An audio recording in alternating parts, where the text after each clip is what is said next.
Hiya, there are small talks about deep pain and near death experiences and non suicidal ways, more from our chronic illnesses. I know it can be triggering for some. Say Gucci. Did a deep dive, and so I think like that was my first like understanding that yeah, what's physical is not everything, and it's actually a really small portion of what our existence is. And then you get so I found my spirituality. That's when I started really like looking into my indigenous culture and teachings, and realizing, and I took it like I took like a deep dive on the other side, I think, because science was failing me. And so I think that's why I became an atheist, because I was like, I don't believe in God.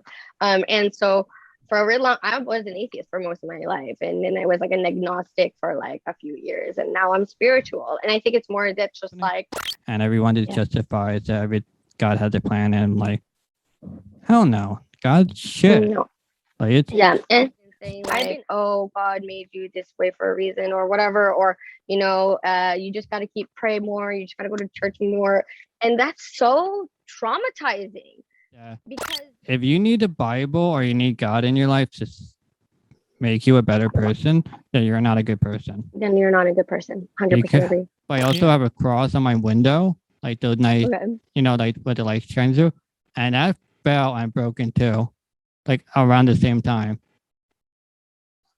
And I was like, did you ever have an experience where I read in your article that you have a very good pain specialist and stuff, but have you ever been in a time where you were in so much pain that you thought you were actually gonna die? Like if you went to sleep, you would not wake up again. I tend to like isolate when I'm like that, because I don't like people seeing me like that, just because it can be like I can understand how scary that must be to someone else, but like you're so into the pain that you can't there's nothing else, like there's literally nothing else, right? Like it's just pain. Your whole existence in that moment is just pain.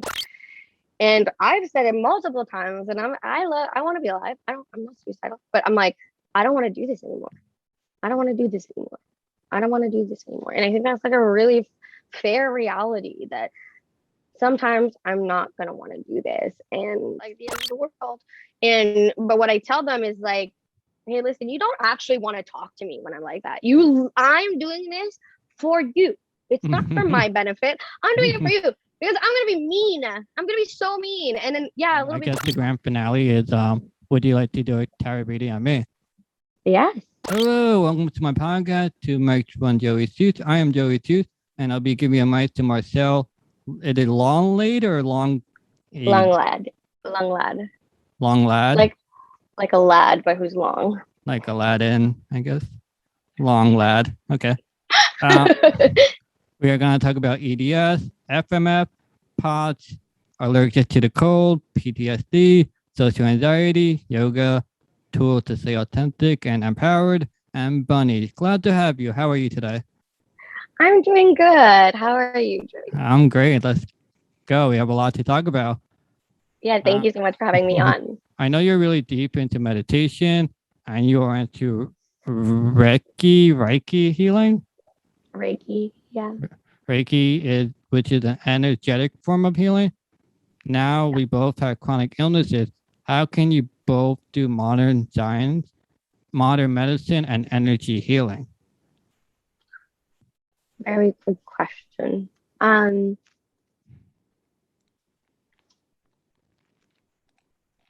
My grandparents, in their own, indirect way, always instilled in me this understanding that there's so much more beyond the physical realm. And then, so that was like my upbringing. But then, I'm STEM, right? I went into my biomedical engineering. My first job was working at a doctor's office, and, so immersed in the scientific realm. And like, I just forgot about it, like what my grandparents kind of taught me or shelved it or whatever when I was in school, especially. And, but even when I was in school, when I was in the upper levels, there's something that just fascinated the like crap out of me about like signals. So signal processing. So that was like my expertise. So you okay. For example, an ECG. Like we've all know what an ECG is, their heart rate, like Yeah. beep beep beep, and it has a specific like wavelength, and you know that you've got these patches all over your body, and there's wires to a machine, right? Well, what people don't realize is that it's actually not picking up on like the signals from your body. It's actually picking up signals from your energy field. So for us to understand how to create, to design, or to make like an ECG machine, we have to have a really good fundamental understanding of the energetics of our physical experience of being human.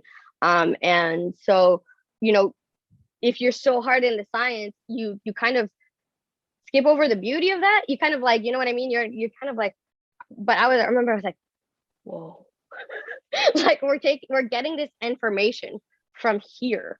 What does that even mean, right? So I was always like, for me, when I was in school, like I didn't memorize anything. Like I'm like, I want to learn to understand.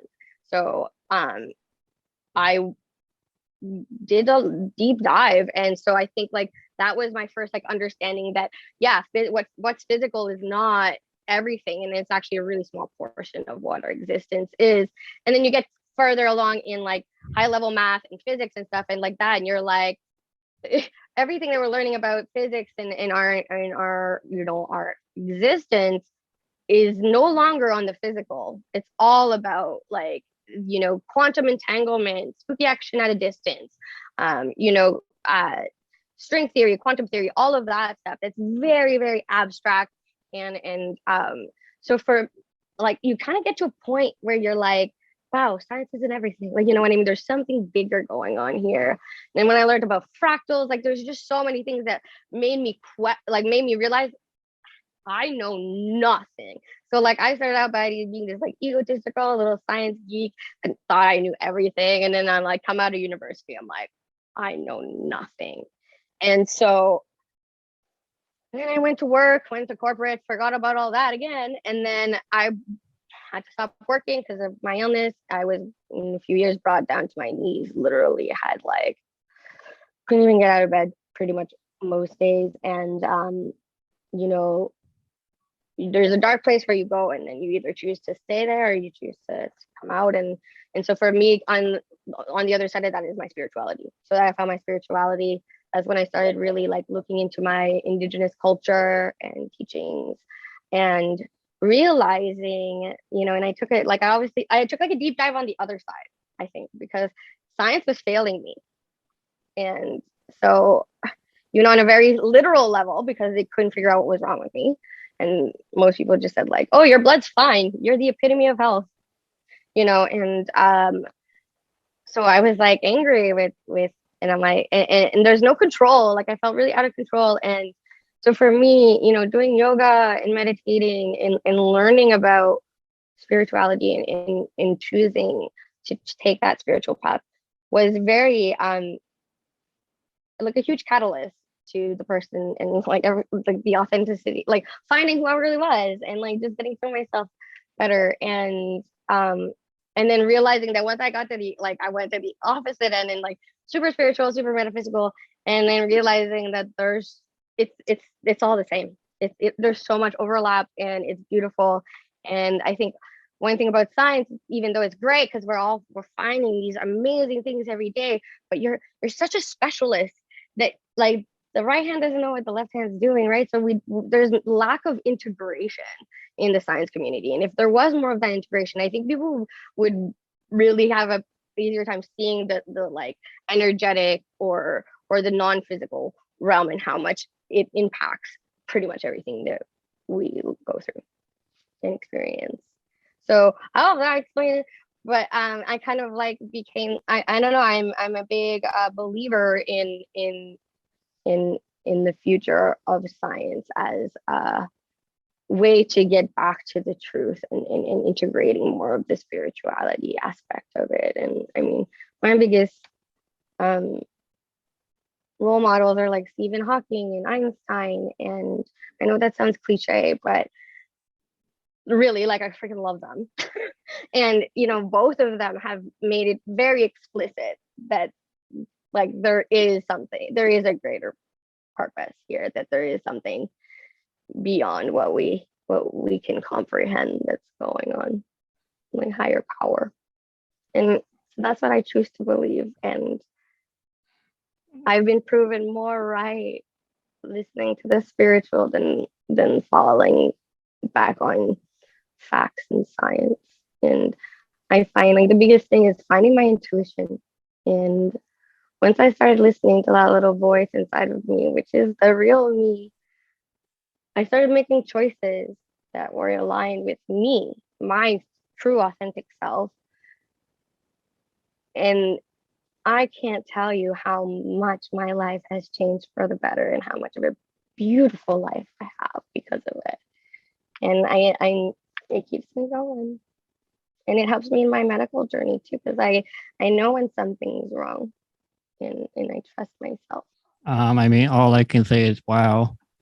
I was not expecting that kind of answer because you're so fully into the medical world, but then you're also so fully into the spiritual world, and then now you're like combine the two, and it seemed that the science community has failed you, and the spiritual world, I guess, had not. So now it seemed like you went back and forth. So like now you're in the spiritual world that's helping you more, and I get to tune in yourself, and it's like I believe in science and such, but it's also Oh yeah, definitely. yeah, but it's also crazy that I do agree that there's something unexplainable that can't be explained by like science with like numbers or whatever Currently. they do. Yeah. But I don't, maybe not even ever, just spiritual stuff to like, but I had a negative experience with spirituality because like my parents convinced I had like the magical healing powers. And so it'd be like, like put my hand over a candle and then like I get like warm and I can like heal people and such. And it's like, that doesn't make sense. And like the science behind it is that warm makes things better. It makes a person feels better. So if you put warmth on any part of your body, it can make you feel better. And like most people that are helped are not people that have and don't have severe chronic illnesses like us. Like they just have like, oh, my arm hurts, and it's like put some heat on it, it feels fine. But now it's like now you're just it's fraud basically, or it's kind of like the placebo effect. Like go to the guy and they can help you, and it's like, but yeah, it was just like, so I have a bad experience with it, and I do agree with parts of you, but at the same time, I still believe in science because in my case, science is the only thing that can help me. Like I know who I am, and people say I have really good energy somehow. And I mean that's great. Like I think I do, but there's nothing I can really do in the spiritual world that will help me more. I feel like my condition seems to be more physical, and yours seems to be more. It's physical too, but it's a different kind of physical. That makes sense. Yeah, I have a lot of my most of my conditions are of neurological kind of or origin. So from what we've learned about like our nervous system and like dysautonomia is like, what I'm talking about all my neurological conditions, but that there is a aspect of the mind that can't, and I'm not talking about psychosomaticization, but there are like things, if you can calm your nervous system, then it will help a little bit, and then so by calming your nervous system, it's like dealing with stress better, right? So that's why I said like the PTSD is a big thing. And I agree with, like, I believe in science wholeheartedly, absolutely. I'm still reading like peer-reviewed journals like multiple times per week. And I mean, I'm starting a new treatment that's the last ditch effort. It's pretty intense treatment.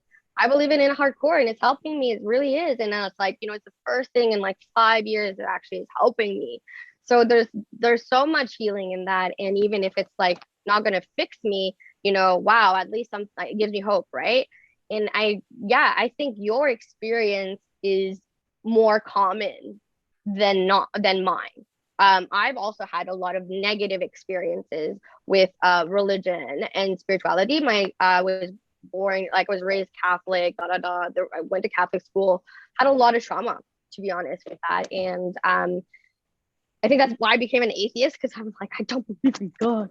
And so for a really long, I was an atheist for most of my life. And then I was like an agnostic for like a few years. And now I'm spiritual. And I think it's more that just like, I believe in epigenetics. Like I believe that there is something to say about our ancestors and our lineage, and understanding that lineage can help us in our day-to-day life. Again, yeah, you're right. My can, like, even just pain,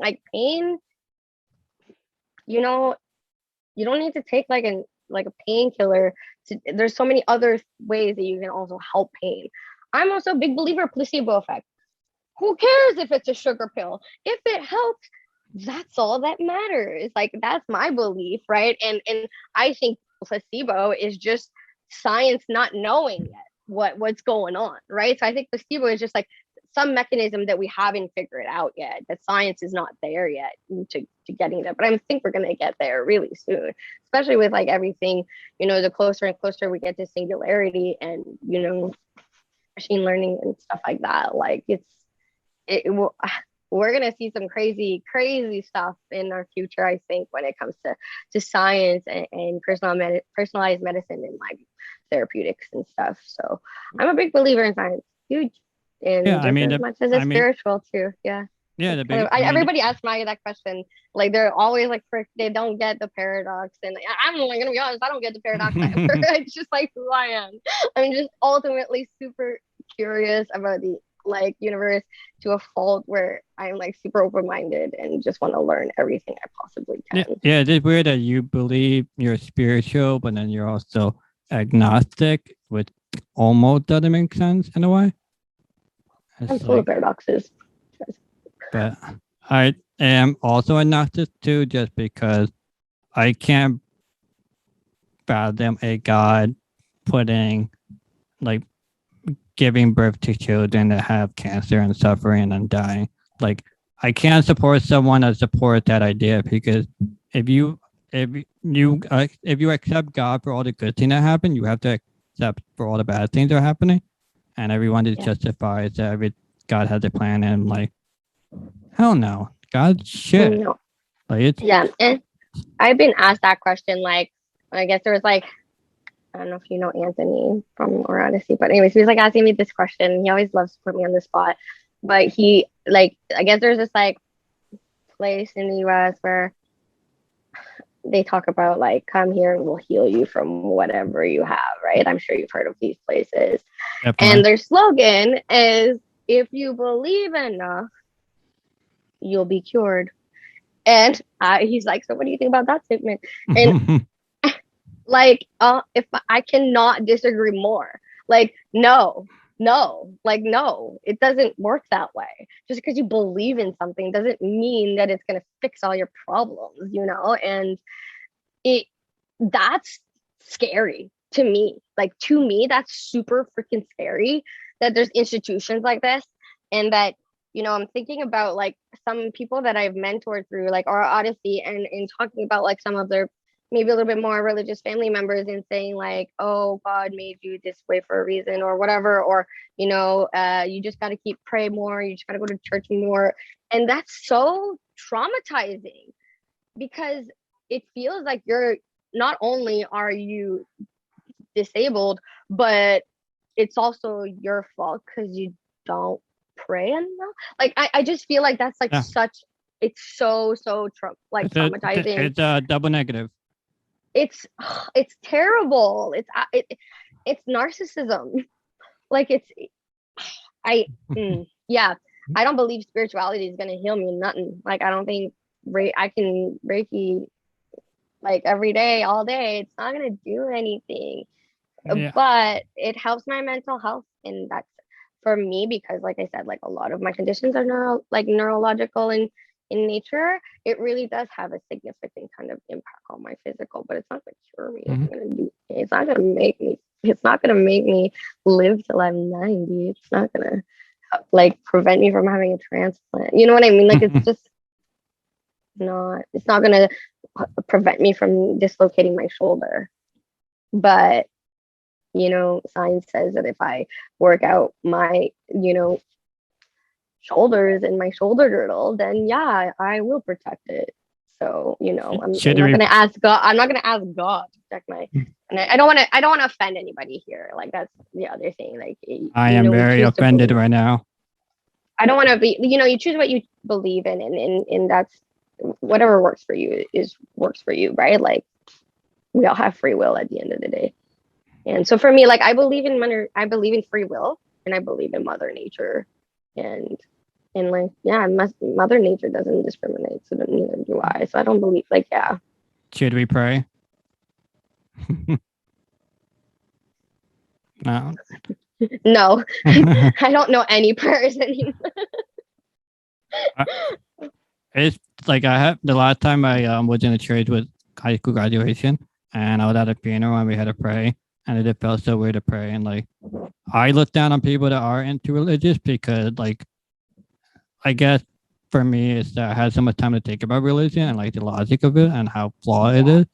And it's like if Yeah, you it's just so sit bad. down and like read the Bible, for one, the Bible is really fucked up. Like it's really fucked up. So I just bought the Bible not long ago to read it.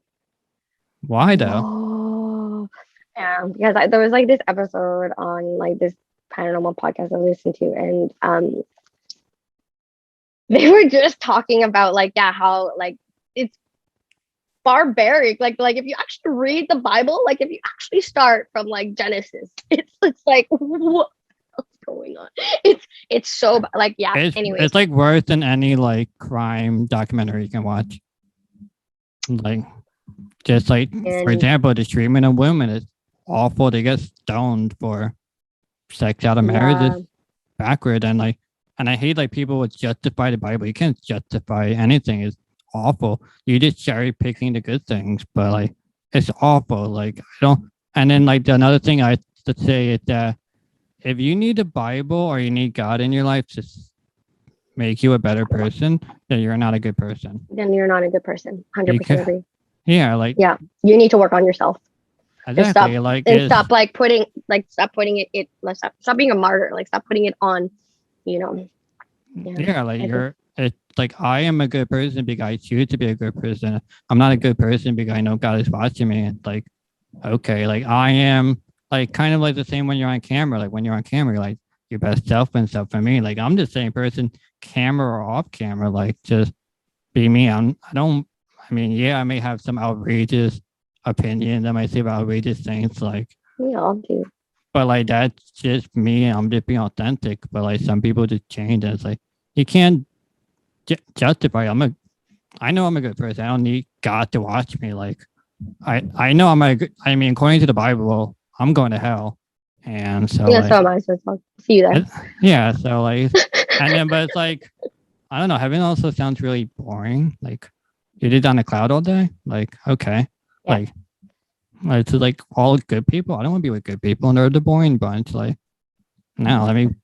It's like I don't know. I have a funny story about the last time I was in church too. Okay. The last time I was in church, it was like we were with my family, and it was just like a church to commemorate my grandmother that had passed away a few years prior. And I'm like in like the pew, we're standing doing this stuff, and I'm going there just to make my grandfather happy, like period. And like beforehand, we're all like, I'm ready first, and then my cousin's boyfriend's ready first, and we're like the super chill ones. Like I'm just like I don't have to get ready for church. Why do you need to get ready for church? God, if God is seeing you now, he's like, what? So we're like, No, he's like, he so has a very busy schedule and he needs to see you at yeah, 11:30 on Sunday. right. And well, this was like it was like 2 in the afternoon. So we're just like chilling, waiting for everybody else. And he's like, so Mars, like maybe could use Mars, but so Marcel, like, he's like, how do you feel about going into church now that you've come out as a like he said, like my family called me a witch because I'm like all into this like tarot astrology, blah blah. Okay. And then he's like, I'm like, oh man, we'll just see, maybe it'll go up in flames. Like, we were just joking, right? Because we, how you do that kind of stuff.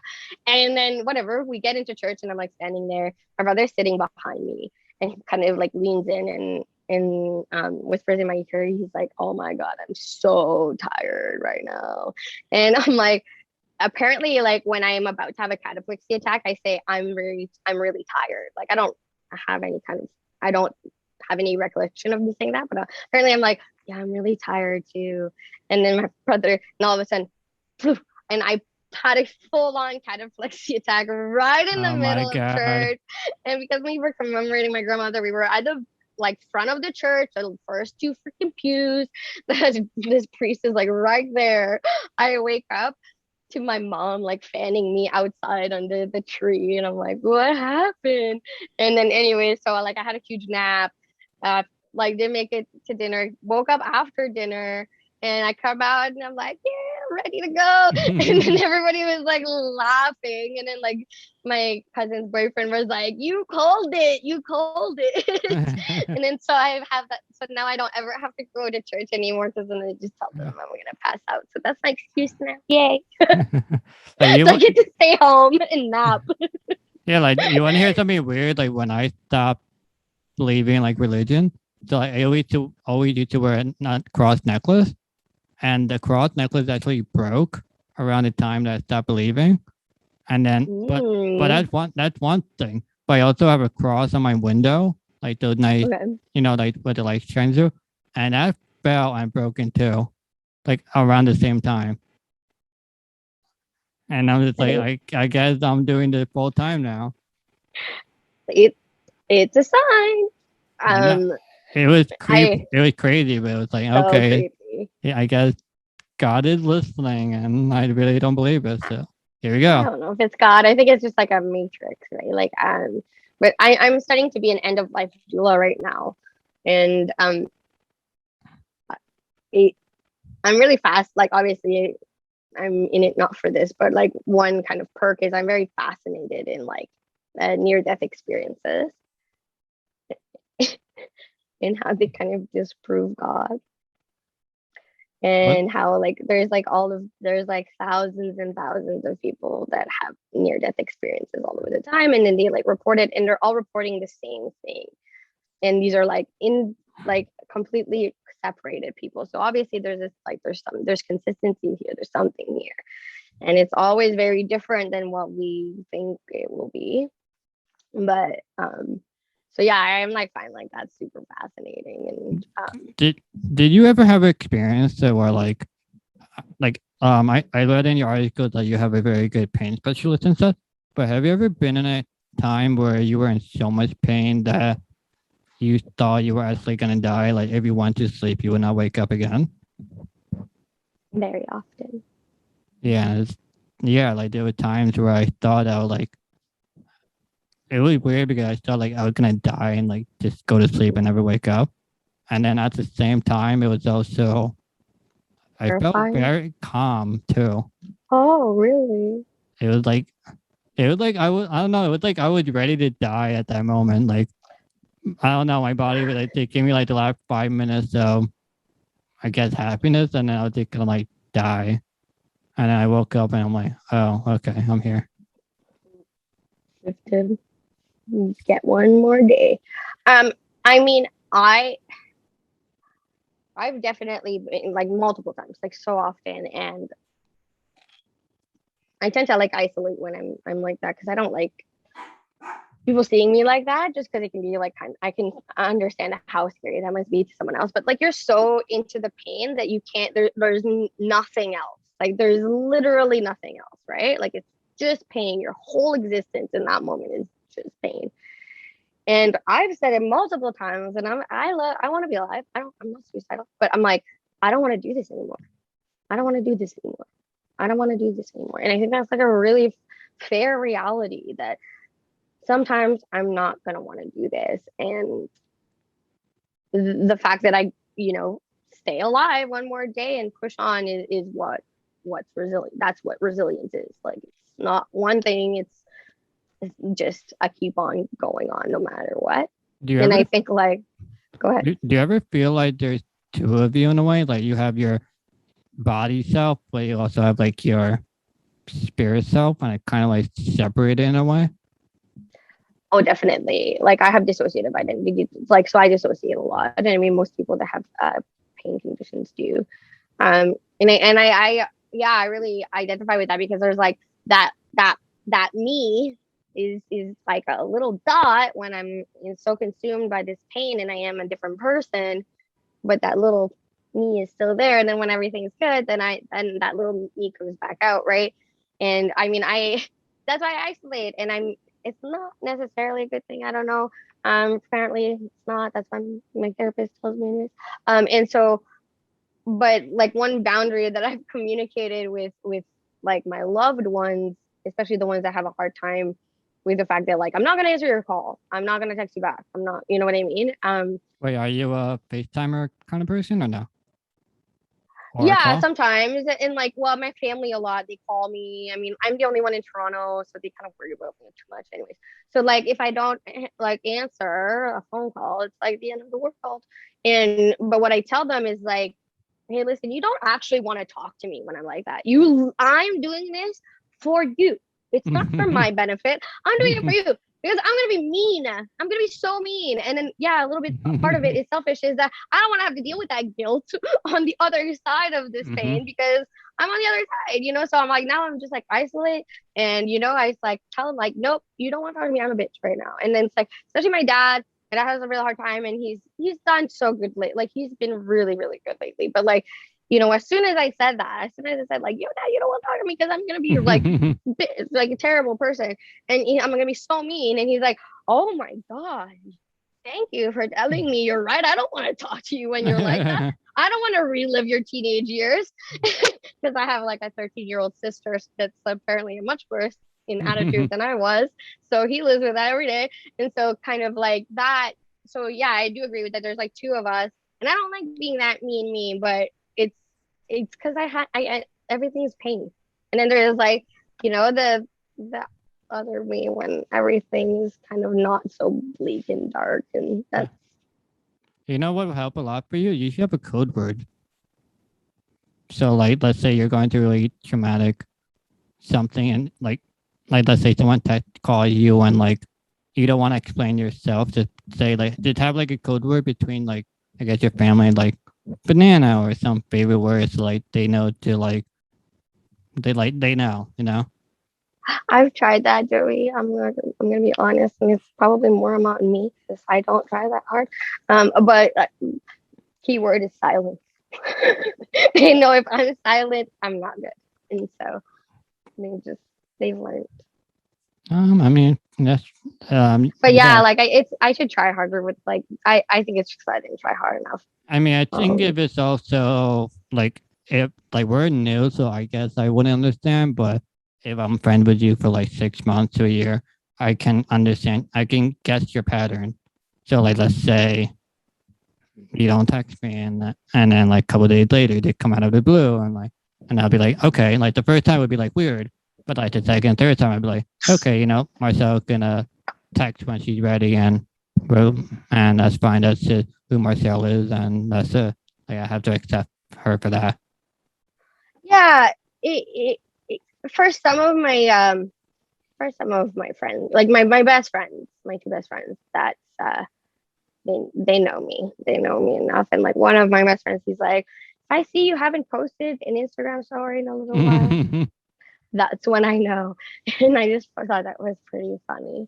And I kind of shared it with the rest of my family, and my brother's like, yeah, that's what I used too. And so like, it's, my brother never told me that, but that's how he kind of gauged how I am. And so yeah, you're right. Yeah, I guess that's the thing. You just gotta get to know me, right? And so Yeah, it's just you just gotta establish your boundary and how you are and accept for who they are because yeah. that's a so I wanted to talk about your bit persona, but we kind of talked about that. Um Bye.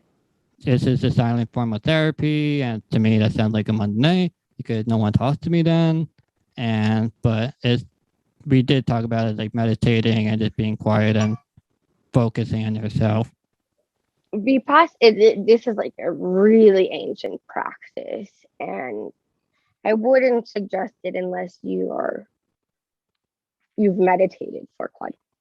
Yeah, I mean, I when I do it, I do it for like at least 2 days, at least 48 hours. So when I do it, it's like it's a silent meditation. So basically, like I decide when I'm going to start, when I'm going to end, and I the way I practice it is so I don't talk, like there's no talking. So even if I see someone down the street and they're like, "Good morning," I'm just like I don't I Oh use my no god. talking. No talking. Not even to you talking to yourself, which I talk to myself. So Wait, you mean I'm like crazy. physically talking to yourself or like Oh mentally? yeah. Like I've been like living by myself for way too long, and I'm an introvert, and I'm that crazy person. So it's just like no talking, and what I incorporate is like no electronics. So I literally shut my phone off. I don't go on my computer. I don't go like I don't watch TV, nothing. It's off. What I do too is I turn off all of my clocks. So I go by like so I don't I'm like stuck to a schedule because like I'm constantly looking at the clock because I mean I have to take my meds at a certain time. So yeah, I feel like that like it's such ingrained with me like to constantly be monitoring what time it is. So I shut that off and everything is that like the only things I can do is eat, meditate, sleep, or read scriptures. That's it. And one of the first times I did them, like it was the second night, and I'm like, oh, I got this. This is awesome. I'm like the best. It's great. And then I'm like on my balcony eating my dinner, thinking I'm like the best. And then I'm like eating, and then I'm noticing I zoned out for 10 minutes, literally watching my neighbor across the street in an apartment building's TV that I can see through their window. I have no idea what it is. I'm just like watching. And it's just like, wow, like we're so like so addicted to entertainment and to screens and just all of that. So honestly, easier in it than it is to get out of it. So coming out of it is like such a shock because everything's loud and you have to talk again. And yeah, it's just weird. And then it takes me like a day, and then I'm right back into my old habits.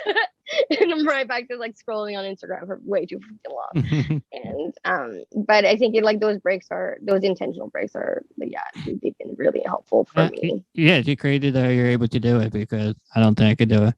But it's also, I can also but I do like what I do though, like when I do go out and stuff, I'm not on my phone at all. Like I spend my time with the person. Like the only time I'll have my phone out is to like film or to get an Uber. To take a picture or whatever, right? Yeah. No, we're the same way, like me and my friends, and it's like I think it's a generational thing also. No, like I mean some people are just bad, they'll just be on their phone all the time. And then when you test I them, know. and then they'll be like, oh, I'm busy. And it's like, and then when we're together, it's like you're on your phone all the time. And it's like, we're not gonna hang out anymore. Like that's exactly it. Like you just gotta cut those people out of your life. Like that's what I did. It's harsh. Yeah, like if you don't want to be with me right now, I'd rather be with somebody else than be with that person. And I mean, if my 13-year-old sister can put her phone away for 3 hours and hang out with me, I think you can. Yeah. No, I love the Vipassana. It's hard. It's not easy. And I mean, so we're gonna segue to the next session, and we're talking about let's talk. So I know you want to talk about tools to stay authentic and empowered. We have our whole social media world. where everyone can face their entire lives. Like people think I am funny and charismatic and charming, and I'm like, what? Where are people getting this from? I am super boring and so not funny, and I can't even hold a conversation if my life depended on it. Do you think a lot of people are not authentic on the internet? Absolutely. And I think like that's the ickiness of social media, especially, is that it creates this. Sorry, my rabbit is wanting attention. So it feeds this idea that what you're looking like, that the people that you're seeing, that's their life, right? That they're like so happy and so perfect and so pretty all the time and so together.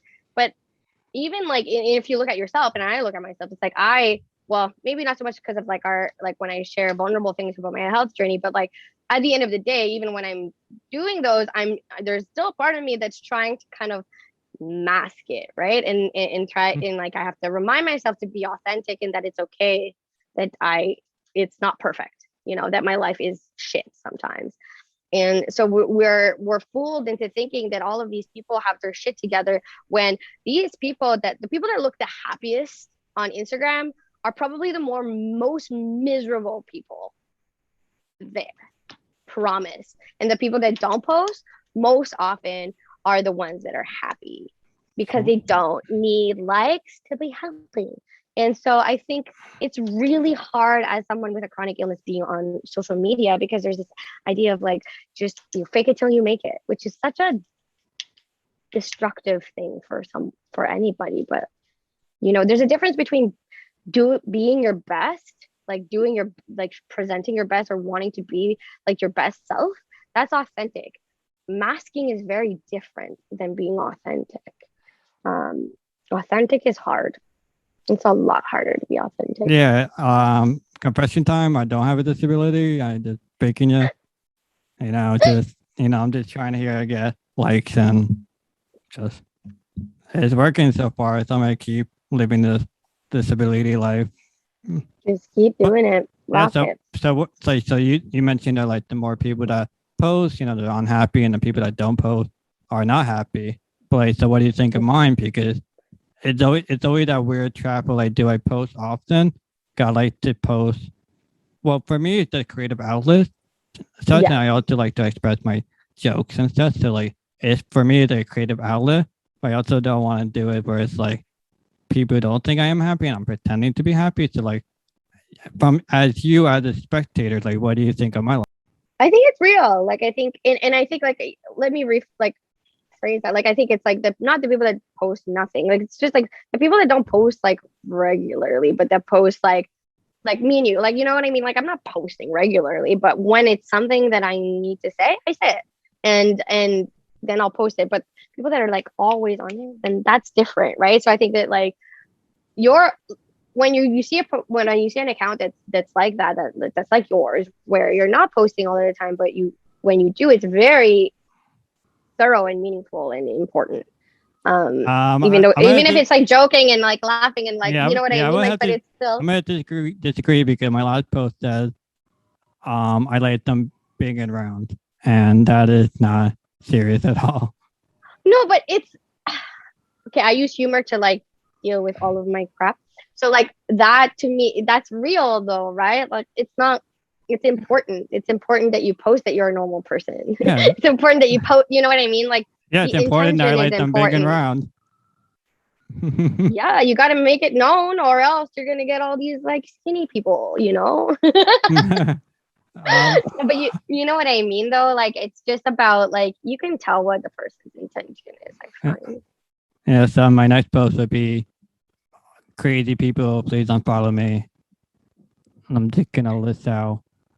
Especially if you're I'm just gonna list out. Be the Zodiac killer in your past. Yeah, I'm gonna list out my red flag triggers, and like, if you have any of these red flags, just unfollow me, please, because the door is over there. Yeah.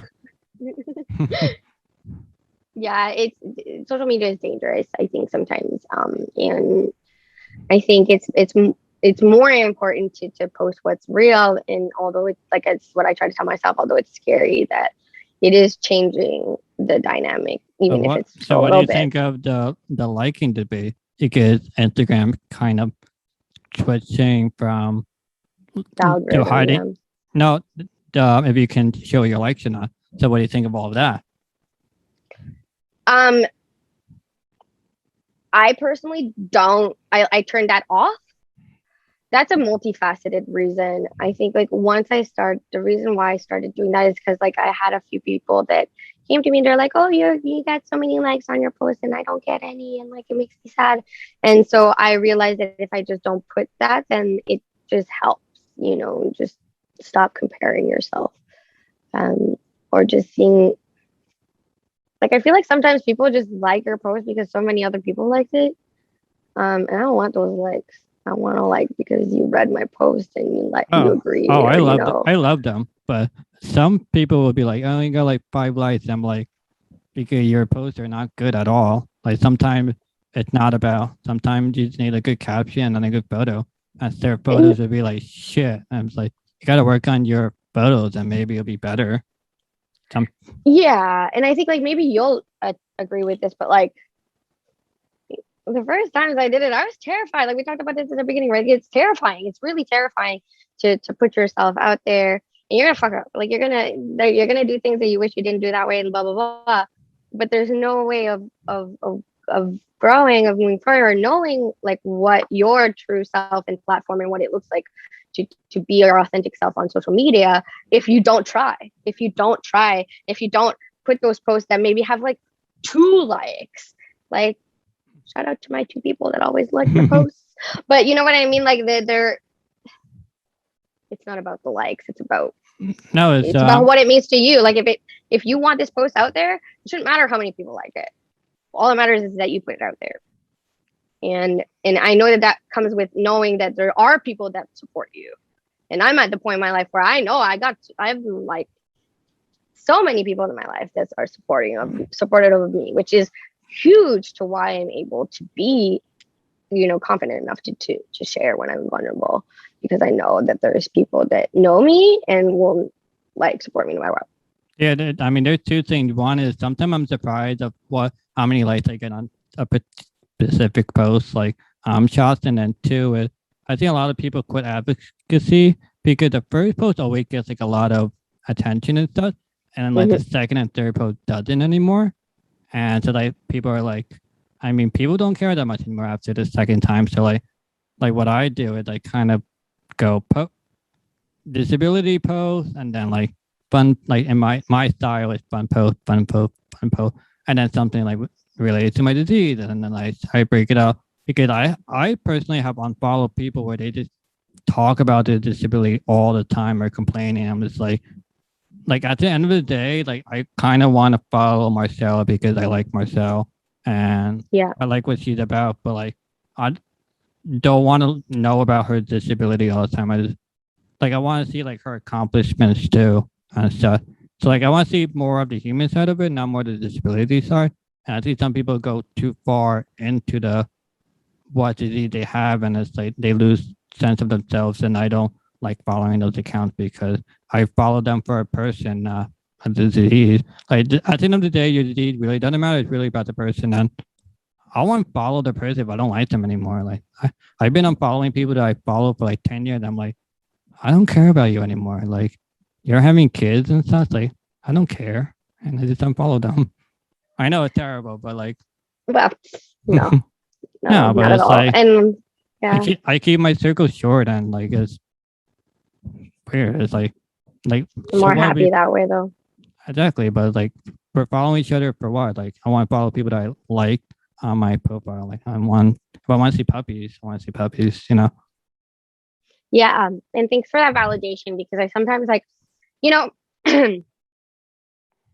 you see, I don't know if you see, but like I've been seeing like these things, like, there's people that are trying to tell me like, oh, I can help you with your business and streamline your content and stuff like that. And it's like, you should have a niche and you should only talk about like post about that niche and blah, blah, blah. And it's like, you know what?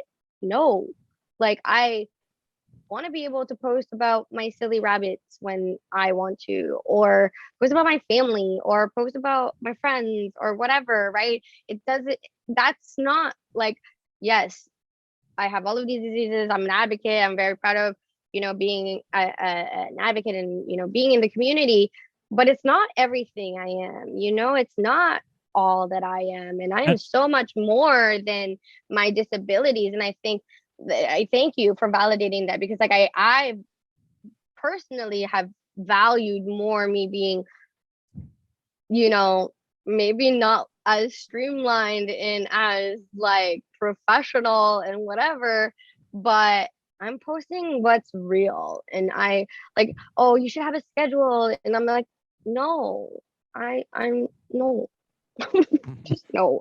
And so I've unfollowed like so many people too. And I've had so many people come like to me. It's like, oh, you want to like collaborate? It's like, no, because I don't agree with your platform. Like, kudos to you. Keep doing what you're doing, but no, thank you. I mean, I've been getting a lot of those DMs. They're like, hey, I can help you and such. And like, it's easy to like say what I have to do, but it's very hard to get an audience and keep it and such. And then for me, I'm being my authentic self, and I'm just gonna keep doing me. And it's slow rolling. Like the past like 6 months, I got like 400 followers, which is amazing in itself. But I'm just gonna keep doing me. And if you want to put yourself out there as a business, it's incredibly hard to do that, and an advocate and such.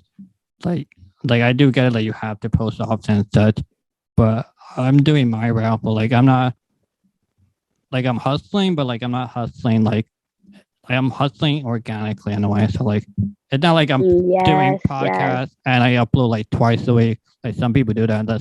That's just way too much. Like I post kind of when I have a video going up. Like I don't post because I have to post because Wednesday. Like if I have a post to post Wednesday, great. If I don't, then I'll just do it on Monday. Like I'll have a set schedule. But also people don't like me, so there's no pressure on that.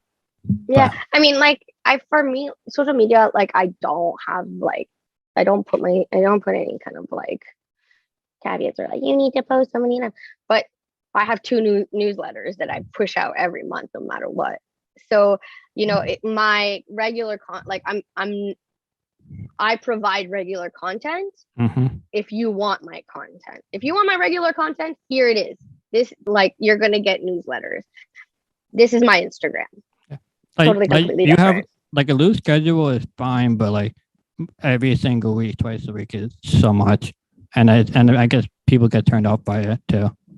Yeah, like I mean, I have two newsletters for me, and then I'm now someone in charge of the our Odyssey newsletter. There's like 3 newsletters, and I'm like already like, like it's a lot, and I'm not gonna lie, for me it's a lot because I don't have that much free time to dedicate to content creation. Yeah, well, I do know like, so I'm always seeking out podcast guests to do. I'm noticing that there are a lot of fraud people out there. Fraud in 2 different ways. So fraud of how many likes they have and how many followers they have. A lot of them are actually fake, and I can tell from them as I stay away from like the 10,000 people because they'll have like 10,000 followers and they only get 50 likes, and that's awful just because it's not worth my time, for them to share my post. Like I'm not gonna get anyone. So I go for like some more the better audience people. But like, do you believe people are not being authentic with their chronic illnesses? Because I think it was in the New York Times where there was like a huge thing where people were faking their illnesses for like money and attention. So what is your views on that? Yeah, I think that is a big problem. And I mean, I don't think it's the majority, but I think that even if it's a small percentage, that small percentage has such a huge impact negatively on the percentage of people that are actually chronically or that actually have a condition. I actually have a kind of interesting story. So I went to my best friend from university. Okay, so we're in university. We're about to graduate. She has this friend, and like I met him a few times, but I didn't, it's like a friend of a friend, right? Whatever. And I when I met her, like he was kind of retreating from school because he had cancer. Okay.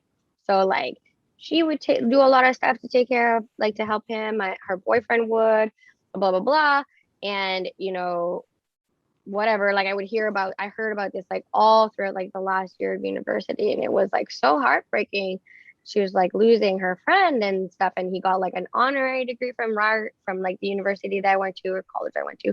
And he didn't graduate. Like he just got an honorary, which is fine. That's great. Like I think it's, if, you know, and anyway, so we were graduating and her boyfriend had like his plans with his family. So she came and she was coming to my like family graduation party, whatever, afterwards. And she brought her friends. I was like, yeah, for sure. Fucking bring them.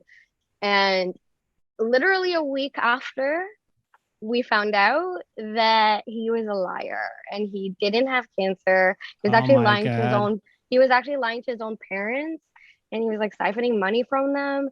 And I think he actually went to jail. Like I think he actually got like, yeah. Oh, so, and I just remember like my best, like my university friend and like her boyfriend, like it was her boyfriend's really good friend.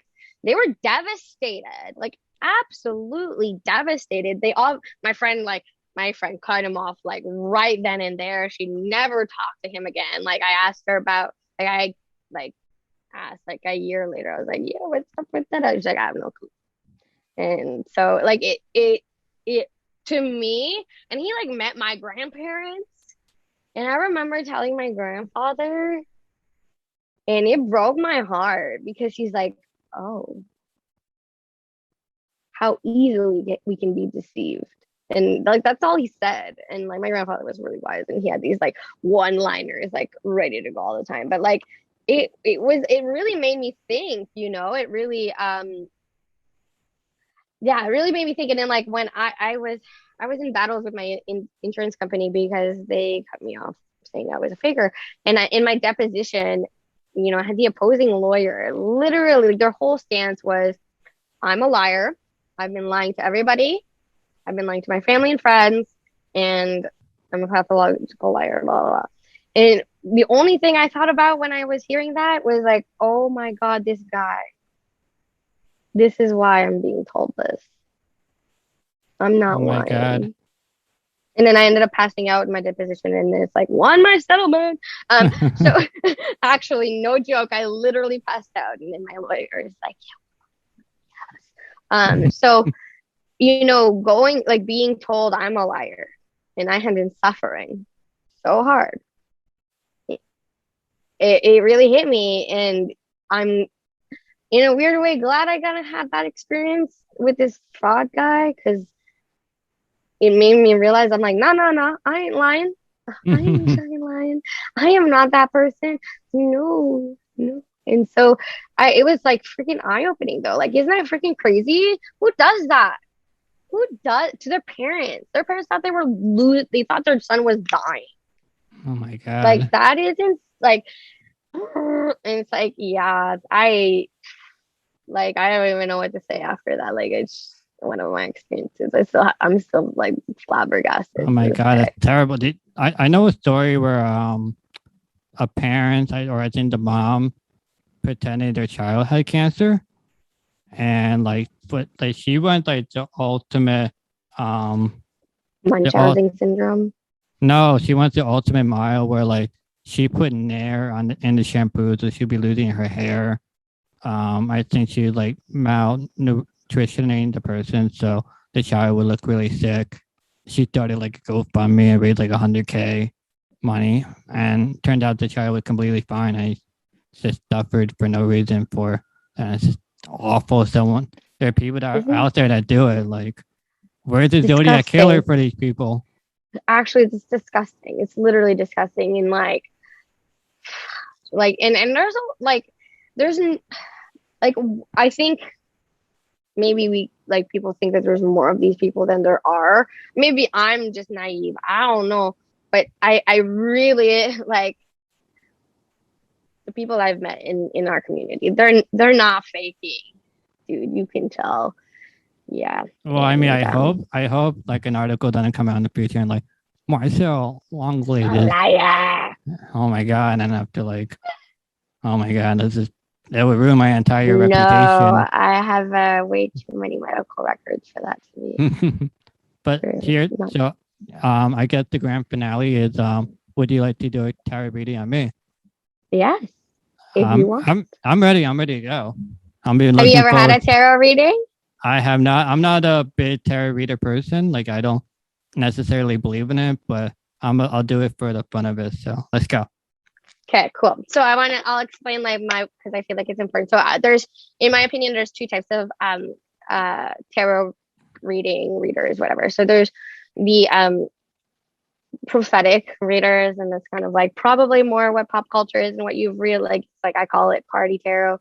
It's like, oh, this is what your future is, and this, you know what I mean? Like I don't do that.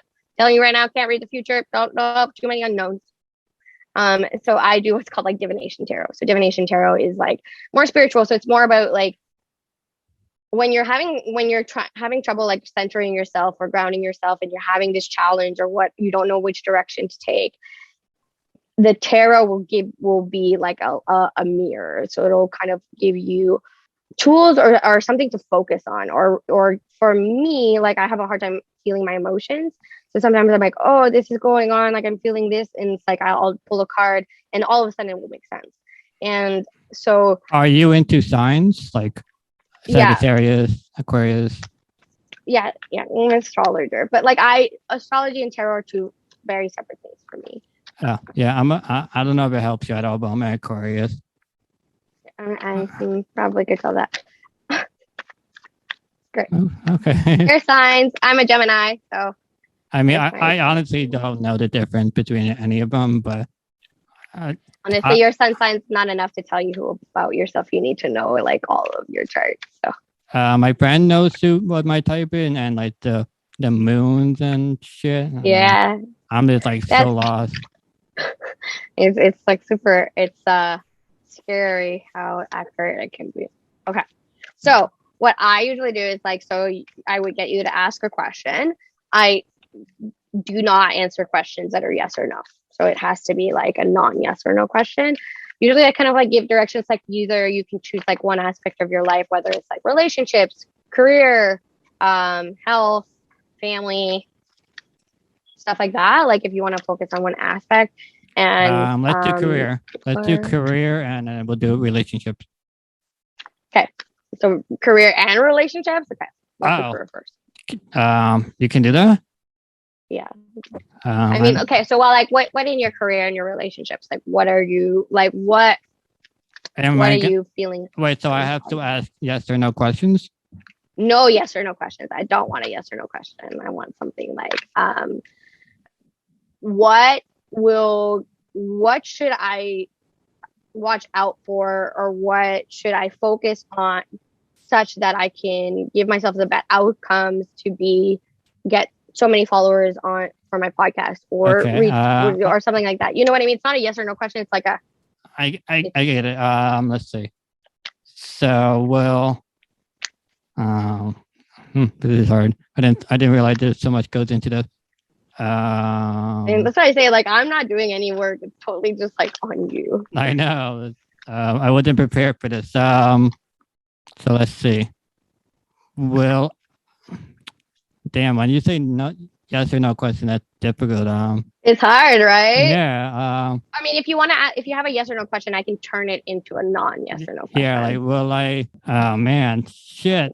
Because if it's a yes or no, it's prophetic, right? Or like Yeah, I'm trying to, let's say, so my whole goal with the podcast and the YouTube is to become verified. So am I doing, what more do I need to do to be verified? Let's say that. To be like internally verified? Like validated? Verified on Instagram. Okay. I know who I am. I did want everyone else to know who I am. And then we're good. Okay. So you tell me when to stop. I'm ready. Okay, tell me when. You can stop. There? Sure. Yep. So first of all, my my cards are not like the typical tarot. It's tarot, but it's just not your typical tarot cards. I'm completely new to this, so you have to explain everything. Yes. Okay, so I see like a darker skinned woman holding a ball of cheese, looking at the moon. It's a drum. But it looks like a ball of cheese. Yeah, you don't have to show it to me. I'm looking at it on my screen, and then there's a wolf in the background wooing, and then the moon. Yeah, so it's the ocean with a starfish. Like, what am I doing exactly? Just describing the photo? So the reason why I asked you like what's the first thing that you see when you look at it is because it gives me insight as to like what your subconscious mind is so telling you. I see the ball of cheese. The ball of cheese. I don't So, know if that helps. Yeah, so for me, like, so you at first you said like the moon and the water, and like that's obviously what the card is, the moon and the water. So the element of water is about our emotions. So and the fact that you said like the cheese, well, which is the drum, and the drum is like the percussion. So like our vocal cords are a percussion instrument, and it allows us to communicate, and through communication we connect. So what I'm hearing through this card is that as long as you go to the beat of your own drum, and you always make sure that your emotions are clear to you, not necessarily through the message, but to you, which will give you a better solidity in your intention of sharing all that you have to share. But at the end of the day, you got to do it at your own pace, at the beat of your own drum. And the purple, you said the purple like spoke to you. So the purple is like crown chakra. So the purple is just having like faith in yourself. So I think like at the very end of that, it's just like have faith. You're on the path. Just keep going. Sometimes it will seem like wavy and turbulent, and it might seem like you're going off of your track, but it's actually bringing you closer to where your goal is. So howl to the moon, which means be authentic, but be real. Like, don't be toxic masculinity, don't be toxic positivity, just be you. And I think that you being you and sharing your emotions and how you feel as an underlying tone of your like content is what's gonna get you to that goal, or will help you feel more authentic and more fulfilled on your way. Because it's never there's no end line in life. It's always a journey. I like this validation right here. That's okay, so let's do the relationship one then. Okay. So, you have a question? Oh man. Am I good enough a person to be in a relationship? Yes. Well, that's a yes or no question. It's like, that's a silly question. You have to just answer that without tarot. Okay, wait, so hold on. So let's say no, let's rephrase this. How about like what will help you feel Fulfilled. that you're worthy of a relationship when you're in it, when you're in that rough? Like, what will keep you knowing that you're worthy? How about that? I mean, I know I'm worthy. No, I don't like that question. I know I'm worthy. Okay. I guess my question is, will I be able? What do I need to do to be able to fulfill another person? That's a good question. That's a good question. That's a good question. So what do I need to do to fulfill another woman's desires and dreams and fantasies? I see. Okay, tell me when to stop. Stop. Oh, stop. There? Yeah.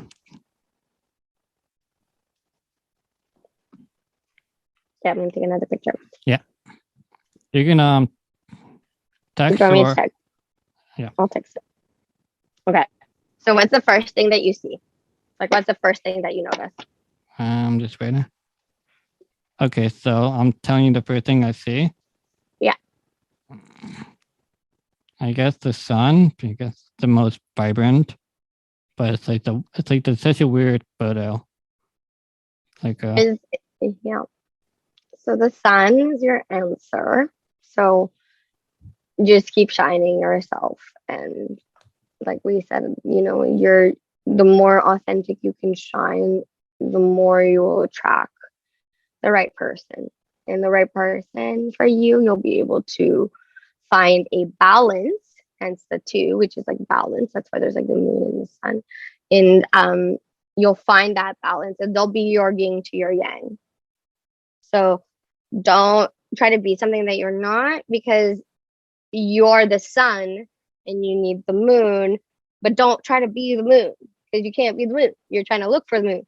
So just shine yourself, and the moon will come, which is like yin and yang. So yang is sun, fire, masculine, energy, vibrant, and then there's moon, which is feminine and subtle and potential. And so it's interesting that you said like the sun, and you're looking for your moon, and then you got this sun and moon, and these two have changed. So the two of earths would stay grounded. So that means be very, very clear about what you offer, and think outside the box. Because what society thinks that you need to give to a relationship that's not how we're going in life anymore. Like that's changed. Like there is no such thing as like, the guy footing the bill every freaking time. It's all about balance now. And so, maybe it is about changing something that feels incomplete inside of you.